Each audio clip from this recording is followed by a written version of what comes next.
A Body Reclaimed. Chapter 1. The Mark on My Back. The most intimate ritual of my 19th year was performed in silence, in whatever cramped, temporary space I called home.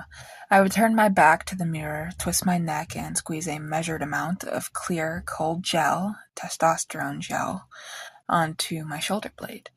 I would rub it in, a slow circular motion, willing the chemical transformation to seep through my skin into my blood to the very core of me. I was turning myself inside out, and I called this salvation.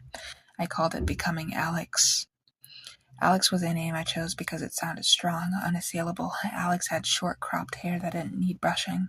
Alex wore worn-out jeans and thrift store hoodies. Most importantly, Alex did not feel the pain of Riley. Alex was a fortress I built against a world that had felt, since my earliest memories, like a sustained assault.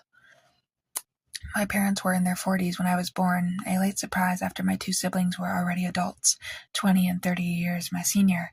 I grew up in a house of quiet exhaustion. My father, a man whose presence was a dark room you learned to tiptoe around, saw my existence as a final, burdensome invoice for a life he hadn't wanted. He was a narcissist, and my sensitivity, my inability to look him in the eyes, my meltdowns over the texture of food, all of it was a personal rebellion. I was the family scapegoat, the reason for the financial strain, the source of the tension. "We can't afford that," was the refrain of my childhood, whether it's for therapy, new shoes, or a school trip. We couldn't afford me. My mother was a silhouette of a woman, always in the background, wringing her hands. She saw the way he looked at me, heard the biting comments, but her intervention never went further than a whispered, "Just leave her be." Her passivity was a confirmation that I was not worth defending.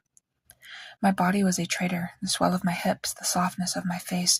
It all felt like a costume I'd been forced to wear, a costume that itched and choked and drew unwanted attention. I now understand this was a profound dissociation, a common symptom of the autism and complex PTSD that went undiagnosed. But at age 18, the only explanation that made sense was the one I found online. I was a man born in the wrong body. So I became Alex at the age of 19. I took the testosterone gel, applying it faithfully to my back, a secret baptism I performed each morning.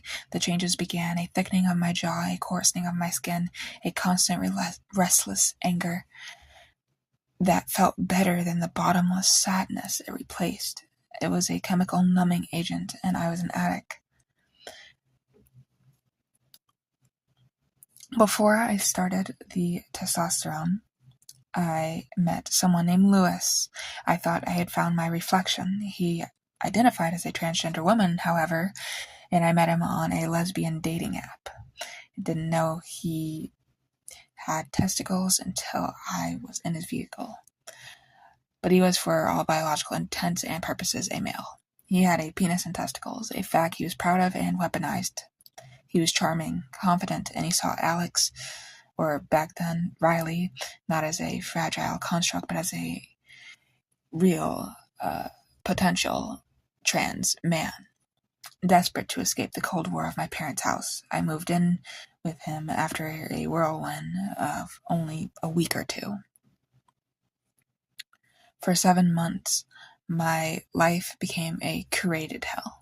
The verbal abuse was constant. "You're lucky I put up with you." The emotional manipulation was a cage. He cut me off from friends, monitored my phone. Sexual abuse was a daily violation, a brutal reminder that my body, even in its medically altered state, was still a site for someone else's conquest and cruelty. I had traded one abusive home for another, but this one was worse because I had chosen it. I had believed it was love. When I finally left, I was briefly homeless, sleeping on a friend's couch. Even then, I continued the gel. The ritual was all I had left. Stopping would mean admitting that Alex had been a catastrophic failure, a lie that had nearly cost me my life.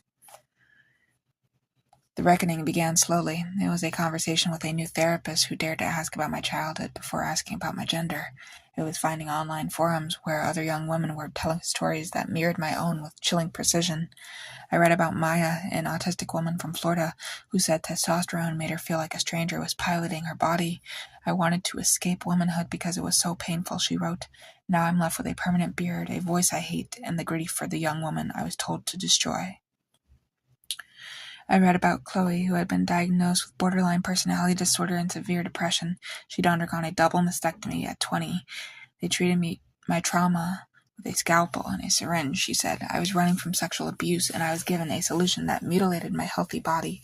The regret is a physical pain every single day.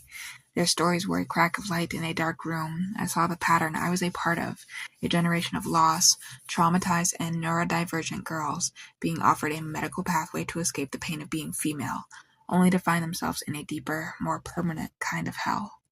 I am 20 years old now. I will be 21 soon. The gel is no longer in my room. The name Alex feels like a scar. I am Riley again, learning what that means. This is not just my detransition story. It is a cautionary tale about a world that is too quick to offer a chemical and surgical solution for the deep human wounds of trauma, abuse, and alienation. We are not born in the wrong bodies. We are born into a world that is not only patriarchal, misogynistic, and inflicts the wrong wounds, and then profits from our desperate attempts to heal them. My back is smooth now, the skin unbroken. The marks are all on the inside, and I am slowly, painstakingly learning to read my marks. Thank you.